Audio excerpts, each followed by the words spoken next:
9월 14일 월요일 새벽 기도회에 함께 하시는 우리 성도님들 주님의 이름으로 환영합니다. 함께 찬송가 459장 찬양 드리시겠습니다.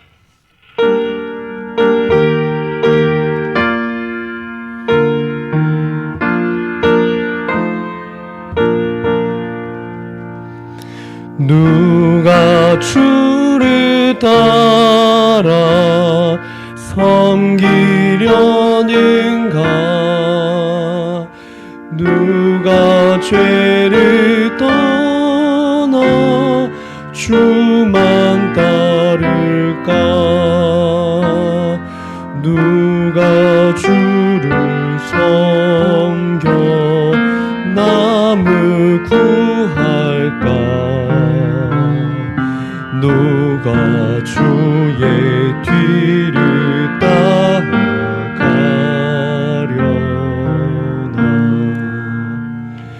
부르심을 받아 주의 은혜로 주를 따라가네. 주만 따르네. 세상 영광 위에 따름하니요. 그 진사랑 기네. 주만 따르고 주가 내려주신 은혜 힘입어 주의 뒤를 따라 힘쓰기 하네. 부르심을 받아 주의 은혜로 주를 따라가네. 주만 따르네. 환난 비방 많고 원수 강하나 주의 용사 더욱 힘이 강하니. 누가 능히 이겨 넘어뜨리랴. 변함없는 진리 승리하리라. 기쁜 찬송하며 주의 은혜로 주를 따라가네. 주만 따르네. 함께 기도하시겠습니다.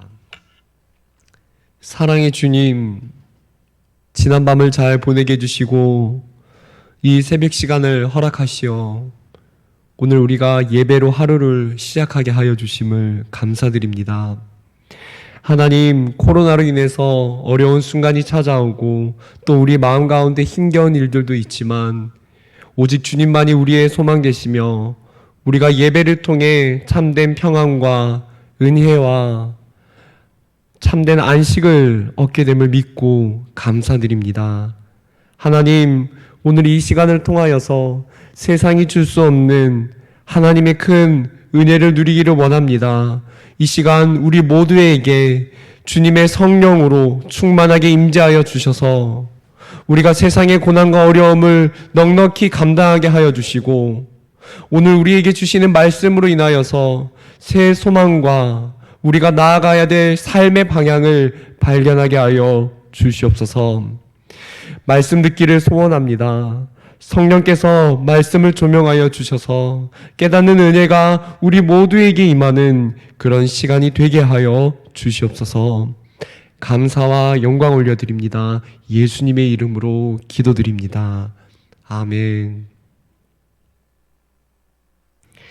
오늘 하나님의 말씀은 고린도후서 6장 14절에서 7장 4절까지 말씀입니다.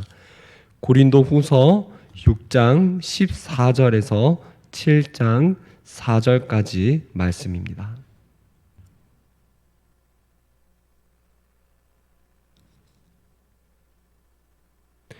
하나님 말씀을 봉독해 드리도록 하겠습니다. 너희는 믿지 않는 자와 멍에를 함께 매지 말라.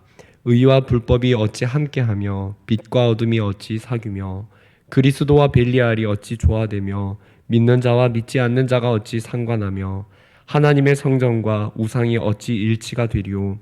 우리는 살아계신 하나님의 성전이라. 이와 같이 하나님께서 이르시되 내가 그들 가운데 거하며 두루 행하여 나는 그들의 하나님이 되고 그들은 나의 백성이 되리라. 그러므로 너희는 그들 중에서 나와서 따로 있고 부정한 것을 만지지 말라. 내가 너희를 영접하여 너희에게 아버지가 되고 너희는 내게 자녀가 되리라. 전능하신 주의 말씀이니라 하셨느니라. 그런즉 사랑하는 자들아, 이 약속을 가진 우리는 하나님을 두려워하는 가운데서 거룩함을 온전히 이루어 육과 영의 온갖 더러운 것에서 자신을 깨끗하게 하자. 마음으로 우리를 영접하라. 우리는 아무에게도 불의를 행하지 않고 아무에게도 해롭게 하지 않고 아무에게도 속여 빼앗은 일이 없노라. 내가 이 말을 하는 것은 너희를 정죄하려고 하는 것이 아니라 내가 이전에 말하였거니와 너희가 우리 마음에 있어 함께 죽고 함께 살게 하고자 함이라. 나는 너희를 향하여 담대한 것도 많고 너희를 위하여 자랑하는 것도 많으니 내가 우리의 모든 환난 가운데서도 위로가 가득하고 기쁨이 넘치는 도다. 아멘. 오늘 말씀은 14절을 중심으로 살펴보며 하나님께서 주시는 영적 교훈과 은혜를 받도록 하겠습니다. 14절을 보시면은 14절에서 이렇게 말을 하지요. 너희는 믿지 않는 자와 멍에를 함께 매지 말라. 의와 불법이 어찌 함께하며 빛과 어둠이 어찌 사귀며 라고 말을 합니다. 이 말은 16절까지 계속해서 이어지는데 방금 제가 읽어드린 14절 첫 부분에서 바울이 주장하고자 하는 문장이 있습니다. 바울이 14절 첫 부분에서 이렇게 말했습니다.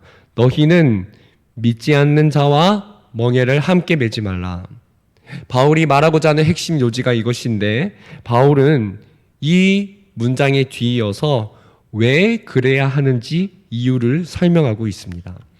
14절을 조금 더 구체적으로 설명을 한 번 더 해보겠습니다. 14절 말씀을 한 번 더 보시면은 너희는 믿지 않는 자와 멍에를 함께 매지 말라 라는 이 말을 원어를 참고하여서 다시 번역을 해보면은 조금 더 쉽게 이해를 하실 수가 있습니다. 이 말씀을 잘못 이해를 하시면은 불신자와는 아예 대화도 하지 말고 어떤 일도 하지 말라라는 말로 잘못 이해할 수도 있습니다. 여기 한글 번역에서 멍에를 함께 매지 말라라는 말은 번역사 의역이기 때문에 조금 더 세밀하게 번역을 해보면은 이렇습니다. 불신자와 믿지 않는 자와 너희는 균형을 이루지 못하는 멍에를 함께 매지 말라. 이렇게 번역을 할 수 있습니다. 그러니까 멍에를 매긴 같이 매는데 균형이 맞지 않는다는 것입니다. 불신자와 우리가 멍에를 맸을 때 그 모습이 조화롭지 못하고 균형이 맞지 않는 무엇인가 불안해 보이는 모습이라는 것이지요. 여기서 이 부분에서 멍에, 균형을 이루지 못하는 멍에 이 부분의 원어는 다른 의미로 짝을 잘못 이루다. 그러니까 어떤 짝을 맞추긴 했는데 잘못된 짝이라는 것이죠. 또는 어울리지 않는 결혼을 하다라는 의미를 가집니다. 어울리지 않는 결혼을 하다. 자, 어울리지 않는 결혼을 하다라고 설명을 하면은 조금 더 이해가 쉽겠지요. 다시 14절을 정확하게 번역을 해보자면은 믿지 않는 사람들하고는 불균형하고 어울리지 않는 짝을 이루면서 살지 말라 이렇게 말할 수가 있습니다. 같이 일을 하는 것, 불신자와 같이 일을 하는 것, 그것과 결혼이라고 말할 정도의 연합을 이루는 것은 차이가 있습니다. 우리가 세상에 나아가서 직장에서 불신자들과 함께 어떤 일을 할 수는 있는데 그들과 면밀하게 연합이 된다는 것과는 의미가 조금 차이가 있습니다. 결혼이라고 생각을 해볼 때 결혼이라는 의미는 완전히 두 사람이 하나가 되는 것을 의미합니다.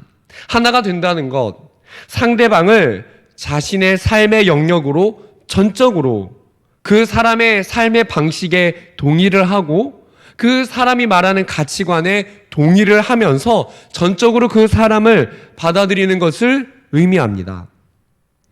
이 말씀은 실제적으로 1차적으로는 불신 결혼을 가리키기도 합니다. 불신 결혼은 불신자와 인생을 평생 함께하는 것이죠. 결혼은 신성한 연합이 되는 것인데 하나님이 없는 사람과 하나님을 추구하며 살 수는 없겠지요. 그래서 구약 성경에 이스라엘이 가나안 땅에 들어갈 때에 이방인들과 혼인을 금하신 하나님의 말씀의 그 이유가 바로 이방인들을 따라서 세상의 우상을 섬기게 될까 염려하셨기 때문이지요. 신명기 7장 3절 4절을 보면은 이렇게 말씀하셨는데요. 제가 읽어드리겠습니다. 또 그들과 혼인하지도 말지니 내 딸을 그들의 아들에게 주지 말 것이요 그들의 딸도 내 며느리로 삼지 말 것은, 그 다음에 이렇게 나옵니다. 그가 내 아들을 유혹하여 그가 여호와를 떠나고 다른 신들을 섬기게 함으로 여호와께서 너희에게 진노하사 갑자기 너희를 멸하실 것임이니라. 그렇습니다. 믿지 않는 자들과 혼인을 하는 것은 곧 자신과 연합된 그리스도를 버리고 다른 우상을 따라 삶을 살아가겠다고 말하는 것과 동일합니다. 믿지 않는 자들과 멍에를 함께 매지 말라라는 말의 두 번째 2차적인 의미는 그리스도인들이 세상 불신자들을 따라서 그들의 가치관, 세상 사람들이 가진 문화, 세상 사람들이 추구하는 삶의 방식에 젖어들지 말라는 의미로 볼 수가 있습니다. 쉽게 말해서 예를 들어 이런 것입니다. 회사에서 이중장부를 쓰는 사람들이 있습니다. 정직하지 않지요. 그런 사람들을 볼 때 회사에서 그렇게 말할 수 있습니다. 우리도 그런 유혹이 들 수가 있지요. 나도 재정을 유도리 있게 운영하려면은 흔히 사용하는 이중장부를 만들자라고 말할 수 있습니다. 그것이 세상의 방식에서는 도덕적으로 잘못됐어도 쉬쉬하면서 하는 일반적인 방법일 수도 있습니다. 누가 그렇게 안 합니까? 라고 말할 수 있습니다. 우리가 그런 자리에서 내가 마음속으로 동의를 하거나 다른 사람의 의견에 동의를 하고 함께하는 것이 바로 멍에를 함께 매는 것입니다. 불균형한 것, 오늘 원어에서 말하듯이 짝이 맞지 않는데도 불구하고 짝을 이루어 행동을 하는 것. 우리는 하나님의 백성인데 세상 사람들과 삶의 목적과 그 방향 자체가 다르기 때문입니다. 세상 사람들이야 어찌하건 수익을 내면은 되는 것이 목적이지만 우리는 그렇지 않습니다. 우리는 하나님의 거룩한 영광을 이루는 것이 우리의 삶의 목적이고 우리의 전 삶을 통해 우리를 구원하신 하나님이 어떤 분이신지를 드러내는 것에 우리의 삶의 목적이 있기 때문에 우리는 근본적으로 세상 사람들과는 삶의 목적과 방향이 다르고 그래서 가치관이 다른 것이지요. 우리가 만일 세상 사람들과 조화를 이루고 연합을 하려고 할 때에 그들의 가치관과 문화를 그들의 삶의 습관을 받아들이려고 할 때 바로 그 모습에 대한 표현을 바울이 14절 중간부터 이어서 표현을 합니다. 자, 함께 살펴보겠습니다. 14절 중간에서 의와 불법이 어찌 함께하며 빛과 어둠이 어찌 사귀며 라고 말하지요. 그렇습니다. 불신자들과 하나님을 거역하는 삶의 방식을 함께하는 것, 그것은 의와 불법이 맞지 않는 짝을 이루는 것이고 빛과 어둠이 빛과 어둠이 어떻게 공존을 할 수 있을까요? 빛과 어둠이 함께 공존할 수 없지만 억지로 함께 하게 되는 것. 특히 불신 결혼이 이와 같습니다. 불신 결혼은 오늘 이 14절의 말 그대로 빛과 어둠, 말도 안 되는 조합이라고 할 수 있습니다. 이어지는 15절에서는 조금 더 심화해서 자세하게 말해줍니다. 15절에 그리스도와 벨리알이라고 말을 하는데요. 벨리알은 유대인이 사단을 가리키는 또 다른 명칭이었습니다. 조금 충격적일 수도 있는데요. 불신결혼, 믿지 않는 자들의 삶의 방식에 함께하는 것, 그것은 그리스도와 사단이 조화를 이루는 것과 마찬가지라는 것이지요. 즉, 지금 이 말의 요지는 그런 행동 자체가 우리에게는 합당하지 않다, 말이 안 된다, 이런 것입니다. 그래서 바울이 그리스도와 벨리알, 그리스도와 사단이 어떻게 조화를 이루리요? 라고 반문하는 것입니다. 자, 이어지는 15절에 다시 이어지는 말에서 믿는 자와 믿지 않는 자가 어찌 상관한다 라는 말은 몫을 나눌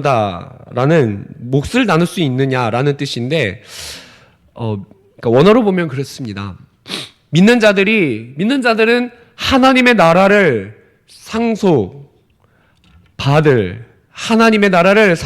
자들인데, 그러니까 이미 하나님의 나라를 우리가 지금 누리고 있고, 미래적으로도 우리가 궁극적으로 육체의 부활을 해서 하나님의 나라의 미래적인 차원의 하나님의 나라 또한 상속받게 됩니다.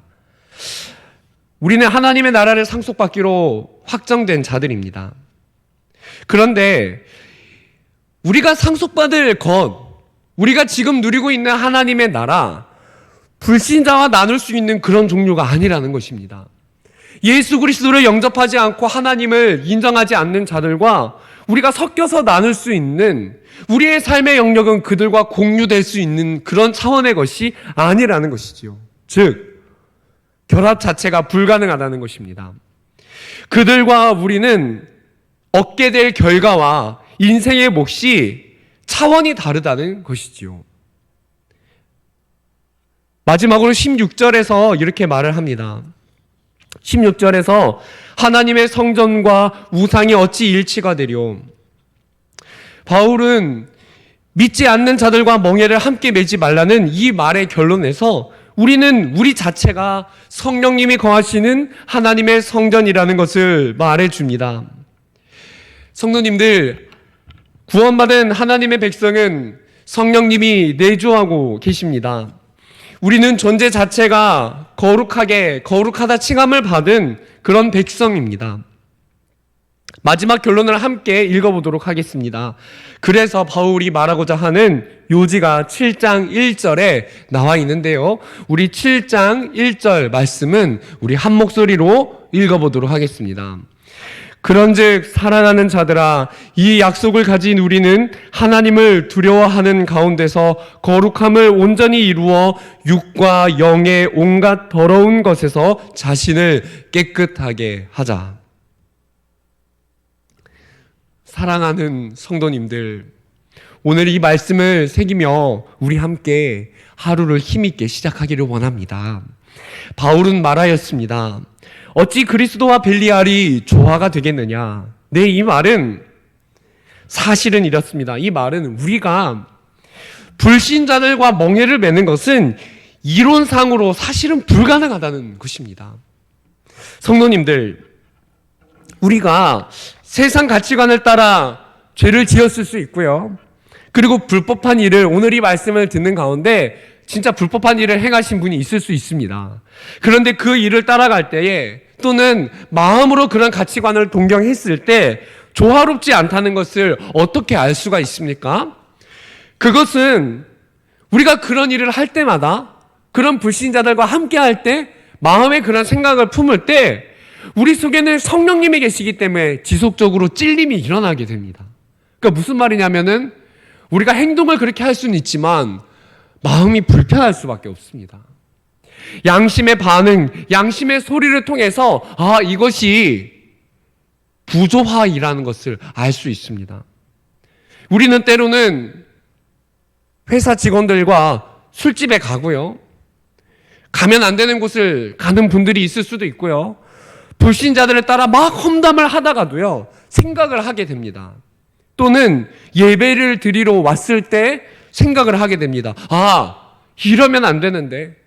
나는 구원받은 백성인데, 하나님이 안 기뻐하시는데 라고 하면서 우리 안에 막 부글부글 끓는 양심의 찔림의 소리들과 예배드리는 현장에서 우리가 거룩하지 않은 것과 하나님과 조화를 이루지 못한다는 것을 우리의 양심이, 마음이 우리가 느끼게 되는 것입니다.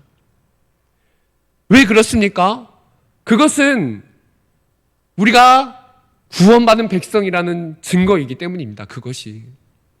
구원받은 백성이 아니고서는 하나님 앞에서 우리의 양심이 찔릴 필요가 없겠지요. 우리의 양심이 찔리고 너무나도 마음이 불편해. 내가 죄를 짓고 왔는데 이렇게 살면 안 될 것 같아. 우리 마음 안에 부조화가 일어나는 것입니다. 우리는 의의 백성이 되었기 때문에 계속해서 타협을 하게 되면은 불편함을 느끼게 됩니다. 이것이 바로 부조화입니다. 어찌 그리스도와 벨리알이 조화가 되리오. 성도님들, 오늘 우리를 일깨우시는 하나님의 말씀을 따라 한 걸음 더 성화를 이루는 성화의 자리로 나아가시는 성도님들이 되시기를 바랍니다. 우리 양심에, 신앙인의 양심에 찔리는 것들이 지금 확인되었다면은 하나님의 것이 아닌 세상의 소리와 방법을 따르려 했던 것이 있다면은 과감하게 결단하시고요. 하나님의 성전인 자기 자신의 내면과 삶을 깨끗하게 하시는 성도님들이 되시기를 주님 이름으로 축원드립니다. 그리고 성도님들 중에, 자녀들 중에 불신 결혼을 계획하고 있거나 청년들 중에 불신 교제의 유혹이 온다면은 뜻을 정하고 그 부분을 정리해야 합니다. 불신 결혼을 만약에 하게 되면은 평생 동안 부조화 속에 살게 되는 것이지요. 성도님들, 평생 부조화로 인해 양심의 괴로움을 겪지 마시고요. 하나님이 주시는 평안 속에 가정을 이루는 자녀들 보기를, 그런 청년들 되기를 축원합니다. 함께 주기도문 하시고 우리 각자의 자리에서 기도하며 나아가도록 하겠습니다. 함께 주기도문 하시겠습니다. 하늘에 계신 우리 아버지여, 이름이 거룩히 여김을 받으시오며 나라가 임하시오며 뜻이 하늘에서 이루어진 것 같이 땅에서도 이루어지이다. 오늘 우리에게 일용할 양식을 주시옵고 우리가 우리에게 죄 지은 자를 사하여 준 것 같이 우리 죄를 사하여 주시옵고 우리를 시험에 들게 하지 마시옵고 다만 악에서 구하시옵소서. 나라와 권세와 영광이 아버지께 영원히 있사옵나이다. 아멘. 네, 오늘 말씀을 따라 우리 함께 기도하며 나아가도록 하겠습니다. 함께 기도하시겠습니다. 하나님 아버지, 주님